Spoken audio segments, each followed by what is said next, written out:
Yun, so dumating na yung in-order nating suppressor or silencer para sa ating VSR-10 ng double bell. Yan.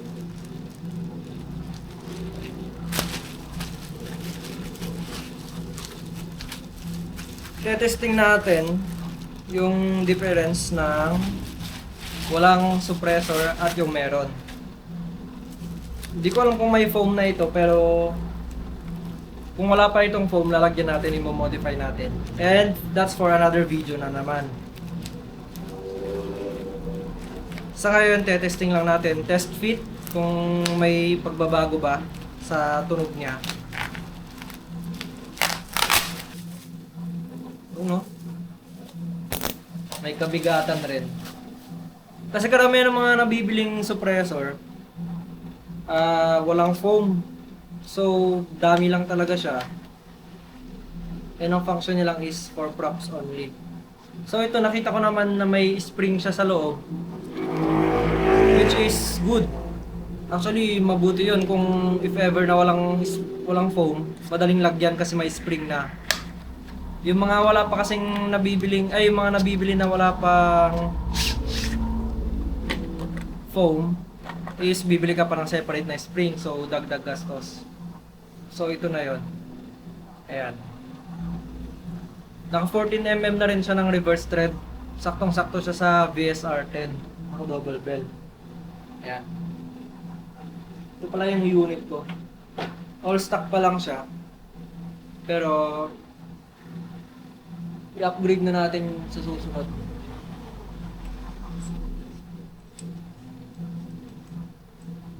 Ayan, tanggalin muna natin yung stock na muzzle end niya, barrel end niya. I-check pala muna natin kung may laman siyang foam. So ayan, nakikita nyo may spring yan sa loob. Ayan. Ito yung spring. Ito yung nagga-guide sa foam para hindi tamaan ng bala. Para hindi nag-iiba ng posisyon. Ayun, may foam siya. So that's a good thing. Ayan. Ito yung foam niya. Ngayon, ang alam ko para ma-maximize yung silence niya, dapat is may space, may gap siya. So that's for another video. Modify natin to. Pero for now,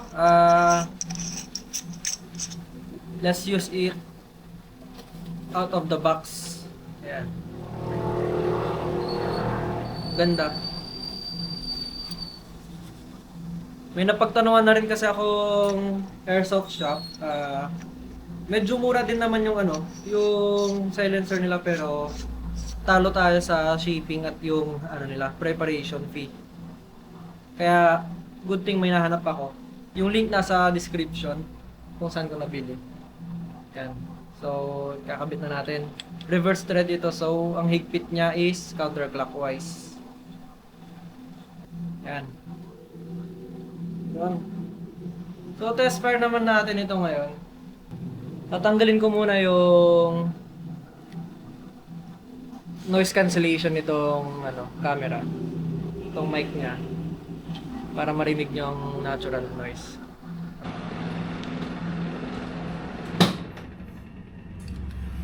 Yan, so testing natin. So, kasa natin.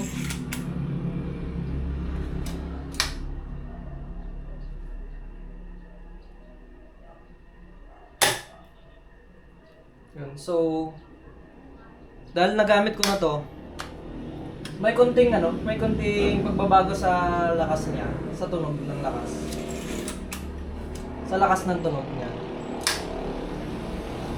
Medyo malakas yung hangin, so talagang expect natin na hindi target yung natin.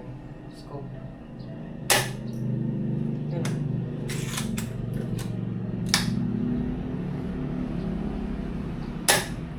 So talagang tahimik siya. Ngayon, tatanggalin natin itong silencer natin para marinig nyo rin kung Gano'n siya kaingay kapag walang silencer. Test fire natin.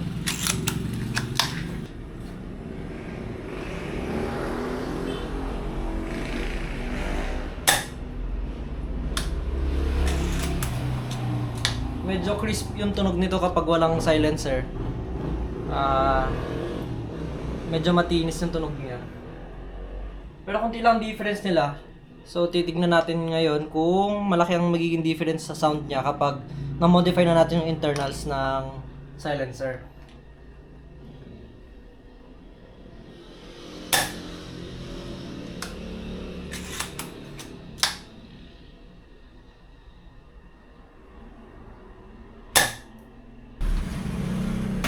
Alright, so abang-abang na lang kayo sa next video natin. Ayan, pag-modify nito ng silencer. Sana is hindi tayo pumalpak doon. Hopefully. Ayan. So thank you.